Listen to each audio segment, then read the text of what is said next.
Oke, teman-teman, di sini kita punya topik tentang cascade ya. Cascade ini bahasa Indonesianya itu artinya susunan ya.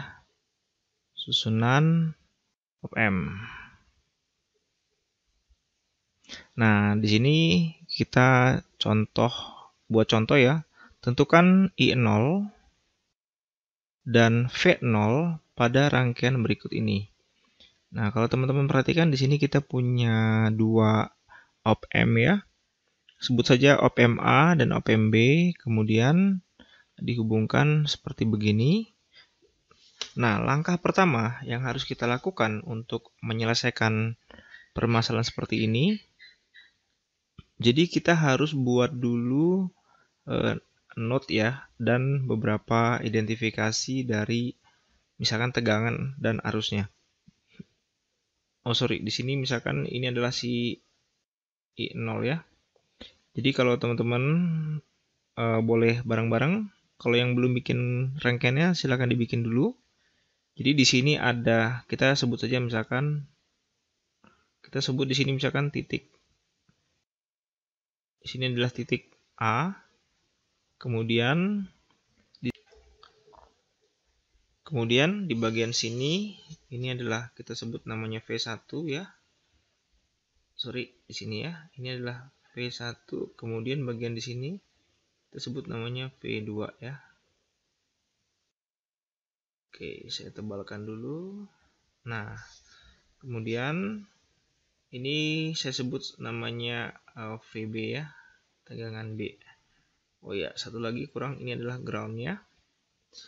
Nah, kita harus analisis pada masing-masing op amp ya. Jadi saya mulai di sini, misalkan saya mulai dari A ya, dan memang harus dari A sih. Jadi pada op amp yang A ya di sini.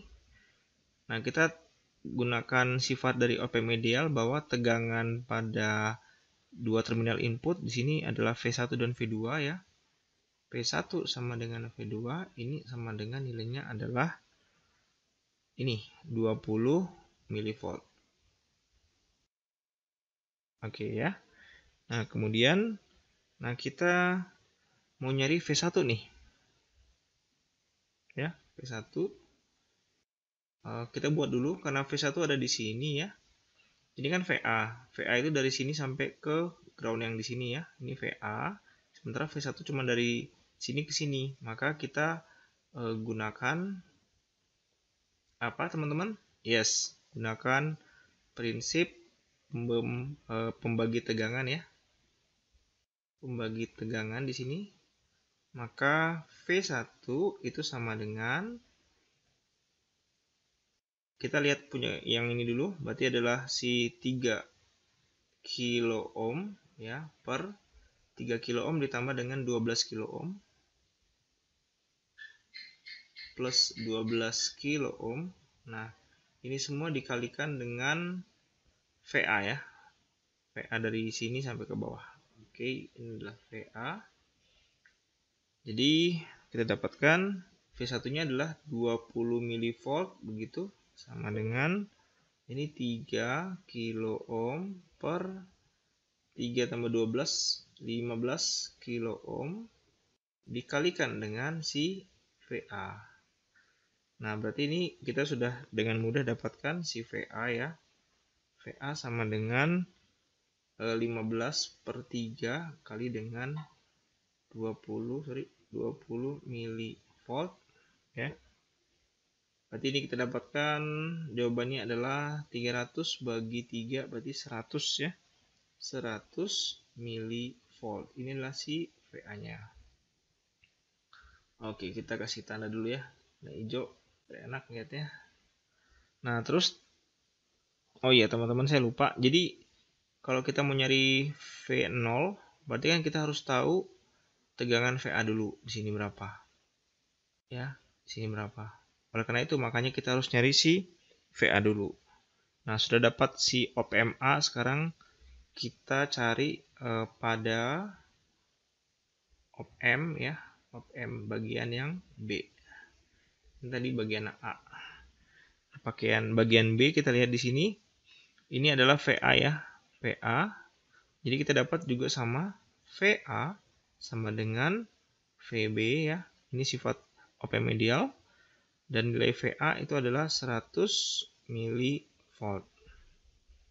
Oke, saya scroll dulu ke bawah. Nah, oke, ini saya tarik ke sini ya, biar enak. Oke. Bentar, sorry. Nah, terus kita mau nyari V0 di sini. Ya, V0. Ini adalah V0 di sini ya. Ini adalah V0 di sini. Nah, hubungan untuk bisa mencari V0 ya kita harus cari si VB. Berarti di sini kita harus mencari VB sebenarnya. Ya, mencari VB. Mencari hubungan VB dengan V0. Nah, ini kita gunakan juga sama pakai prinsip pembagi tegangan ya. Prinsip pembagi tegangan,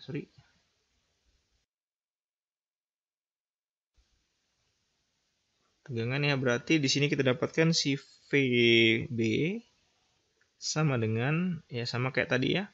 Berarti 4 kilo ohm yang ini per 4 kilo ohm ditambah dengan ini 10 kilo ohm. Oke, kita kalikan dengan V0.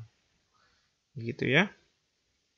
Ini berarti VB-nya sudah dapat 100 mV sama dengan 4 per 14 dikalikan dengan V0 ya. Atau di sini kita bisa dapatkan si V0-nya sama dengan, berarti ini adalah 14 per 4 dikalikan dengan 100 mV. Ya, maka didapatkan nilainya adalah 14 bagi 4, ini adalah 3,5 ya. Kalikan dengan 100 mV, berarti jawabannya adalah 350 mV. Ini si V0 ya teman-teman. Selanjutnya kita akan mencari nilai dari si I0. Kalau kita perhatikan di bagian sini, I0 itu kan adalah, nah ini ya, I0 di sini itu kan berhubungan dengan, kalau kita pakai hukum Ohm ya, I0 sama dengan arus sama dengan tegangan, berarti V0 minus VB dibagi dengan 10 kilo ohm. Oke, ini akan kita pakai ya. Terus di sini kita mencari I0. Tadi I0 adalah V0 minus VB per 10 kilo ohm ya. Berarti ini sama dengan V0-nya adalah 350 mV minus 100 mV dibagi dengan 10 kilo ohm. Nah, ini dapatnya berarti 250 mV dibagi dengan 10 kilo ohm. Berarti ini jawabannya adalah ini coret ya. Berarti ini 25 kali, ini kan kilo tuh 10 pangkat 3, naik ke atas berarti 10 pangkat min 3, sudah ada mili juga, berarti 10 pangkat minus 6 ampere. Ini adalah si I0 nya. Oke, kita udah dapat I0 dan jadi hitam. I0 dan oke, jadi kita sudah dapat I0 dan V0. Begitu ya teman-teman caranya. Menurut saya tidak sulit. Yang penting kita pegang prinsip pada suatu OPM ideal ya. Arus yang masuk pada arus yang masuk pada input adalah sama dengan 0 dan beda tegangannya sama dengan 0 atau V1 sama dengan V2. Kalau ada pertanyaan boleh silakan komen di komentar ya. Sampai ketemu lagi di video selanjutnya. Bye-bye.